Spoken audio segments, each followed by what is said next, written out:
Бачериңизди дизайнерский ремонт кылып жатасызбы? Же болбосо үйүңүздү жөн гана кооз холодильник менен стилдүү кылгыңыз келеби? Анда сиздер үчүн Hisense холодильниктерин сунуштайбыз. Кухняңызда эки эшиктүү ушундай Hisense фирмасынын 82W4 моделиндеги холодильник туруусун кааласаңыз, анда сизге дал ушул холодильникти сунуштайбыз. 435 литрге ылайыкташтырылган холодильник, 140 литрге ылайыкташтырылган морозильниги жана ошондой эле без ушуна без звук иштейт.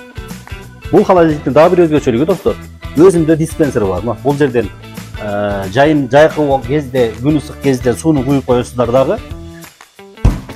Бул жерден суусун алып иче бересиздер. Төлөм жолдору достор, биздин дүкөндө 3 айдан 6 айга чейин бөлүп төлөө жолдору караган, пайызы жок. 6 айга алган болсоңуз айына 11800дөн тура келет.